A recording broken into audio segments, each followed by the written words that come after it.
Evangelho de João, capítulo 5. Evangelho de João, no capítulo 5. A partir do versículo 23. Preparei a partir do 24, mas vamos ler a partir do 23. Evangelho de João 5, 23 em diante.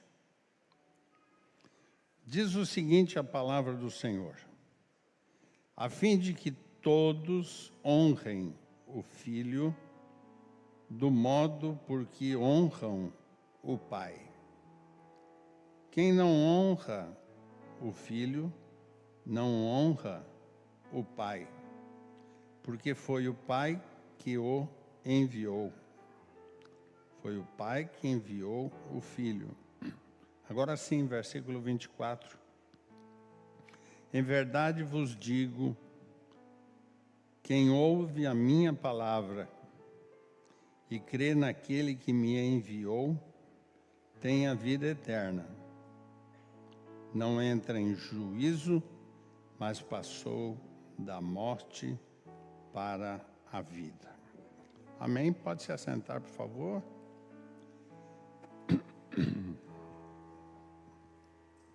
Irmãos, esse trecho mostra uma explicação do Evangelho de João, do evangelista, a respeito de Jesus explicando para os seus discípulos qual era a missão dele. A missão de Jesus era muito simples. A palavra de Deus mostra no versículo 19, o filho não pode fazer nada se o pai não mandar. A palavra continua dizendo o seguinte: porque o pai ama o filho e lhe mostra tudo o que faz, e maiores obras do que estas lhe mostrará. Muitas vezes nós temos dificuldade de compreender o que é uma palavra de honra, o que é uma palavra de escutar o que Jesus fala. Não sei se você reconhece pelo teu tempo de cristão, de evangélico, mas normalmente quando a gente vai orientar alguém recém-convertido, a gente começa a dizer, são 66 livros na Bíblia, comece a ler no Novo Testamento, mas, inicialmente, comece pelo Evangelho de João. João era o apóstolo do amor. E como eu preguei domingo passado agora, nós devemos viver a experiência do amor. Quando Paulo fez aquela carta, você que estava aqui no culto, você vai lembrar, para Filemão a respeito de Onésimo, Paulo deixou bem claro o seguinte: Filemão, recebe Onésimo, não pelo que ele pode fazer, não pelo que ele pode te restituir, mas recebe Onésimo pela experiência do amor. Aí nós vamos então neste trecho de João, considerado o discípulo do amor, e você vê perfeitamente a experiência que Jesus estava passando aos seus discípulos quando explica a sua missão, dizendo o seguinte: olha, o pai faz as coisas para abençoar o filho. O filho tem a oportunidade de fazer alguma coisa maior ou melhor, porque o pai deixa, porque o pai faz, porque o pai ensinou o filho. Isso é uma experiência, tal como domingo passado, isso é uma experiência na qual a gente vê que a experiência do amor tem que ser muito forte. Eu e você, como cristãos, como homem e mulher que tememos a Deus, devemos olhar para a gente e saber que nós temos a necessidade de viver em amor. 1 Coríntios mostra sobre o amor. O amor tudo crê, tudo espera, tudo suporta. O amor jamais acaba. E muitas vezes eu e você temos até uma certa dificuldade de compreender como nós somos na hora da irritação, do nervoso, da dor, em alguma hora que as coisas não dão certo. E aí Jesus vem dizer claramente que nessa experiência do amor, nessa missão, ele diz o seguinte: em verdade vos digo.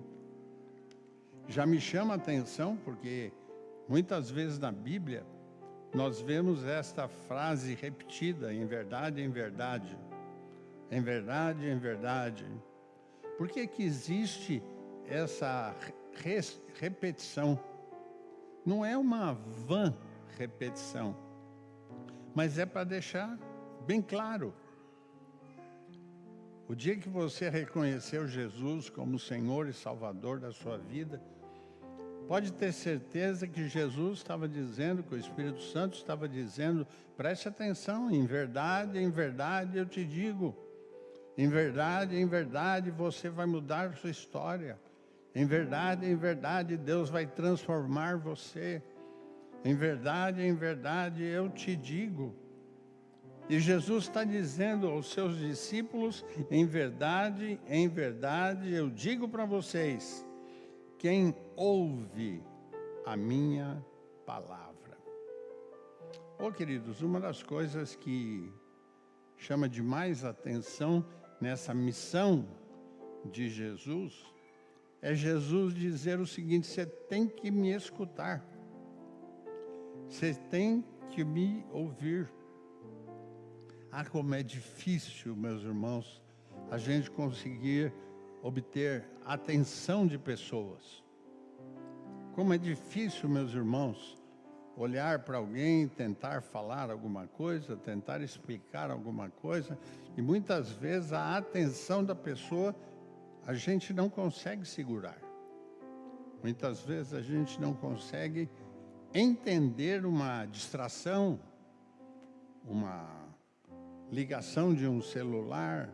Às vezes a gente não consegue se distrair de um jogo, ou se distrair com uma novela.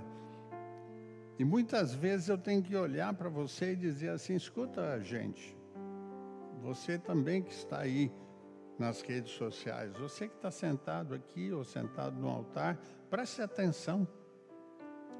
É Jesus explicando a sua missão. Jesus não veio aqui na terra simplesmente para morrer.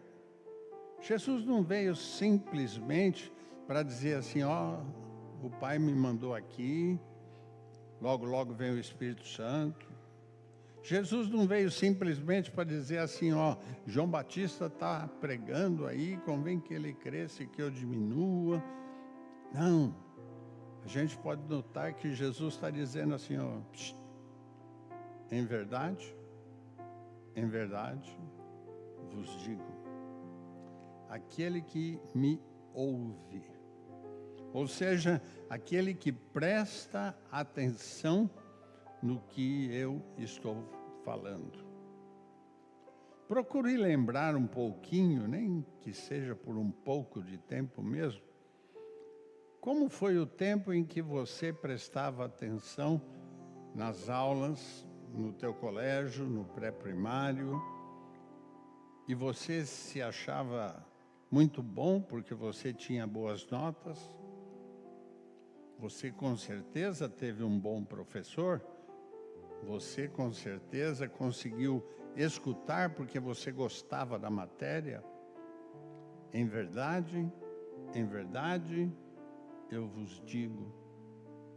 Quantas vezes eu e você, na escola bíblica, nas reuniões de grupos missionários, temos uma vocação de crescer, de amadurecer, porque a gente está ouvindo a palavra. E graças a ouvir a palavra, a gente está crescendo em sabedoria e graça diante de Deus e dos homens. Há momentos na vida da gente, meus irmãos, minhas irmãs, em que parece que a gente fica meio distraído, meio fora de circuito. Eu vi um dia desses alguém que disse assim: puxa, tem hora que você parece que desligou. Tipo assim, eu estou prestando atenção numa coisa e daqui a pouco parece que eu desliguei. Porque às vezes a nossa mente ela está tão rápida para a atenção de outras coisas que a gente deixa de lado as coisas mais especiais. Louve a Deus pelos cultos que você tem. Louve a Deus pelos departamentos de grupo missionário que você tem. Louve a Deus pelo crescimento que você está tendo na igreja através de culto, através de batismo, através de reunião. Louve a Deus porque você está crescendo na direção do poder do Espírito Santo. Eu posso dizer sem medo de errar, meus irmãos, eu já participei de alguns acampamentos durante minha juventude, minha infância, até acampar dentro também. Mas sabe o que aconteceu com o Davizinho lá? Eu prestava atenção nas mensagens. Era bom pular, era bom brincar, jogar bola, sim, mas na hora da palavra, eu precisava escutar o meu Jesus. Eu precisava escutar aquele que tem a razão para a minha vida melhorar. Sem Jesus eu não sou nada. Sem Jesus eu não vou a lugar nenhum. Mas com Jesus eu posso todas as coisas naquele que me fortalece. Assim deve ser com você também. Assim deve ser conosco. Temos aborrecimento, temos tristeza, mas não é isso que vai atrapalhar a nossa vida de darmos passos para a vitória. E para terminar, além do em verdade vos digo, quem ouve a minha palavra, é uma missão de Jesus. Ele veio para falar, ele veio para ensinar, ele veio para nos deixar mais fortes, mas além de falar e permitir que a gente escutasse, ele diz o seguinte: quem ouve a minha palavra e crê naquele que me enviou. Eu tenho por necessidade, irmãos, acreditar. Muitas vezes a gente não acredita nas coisas. Muitas vezes a gente pensa que está longe da gente alcançar alguma coisa. Muitas vezes a gente despreza alguma coisa. Creia naquele que enviou. Naquele que enviou Jesus, e tua vida vai dar um salto de vitória, tua vida vai dar um salto de bênção no nome de Jesus. E se você acredita nisso, bata palmas e louve ao Senhor.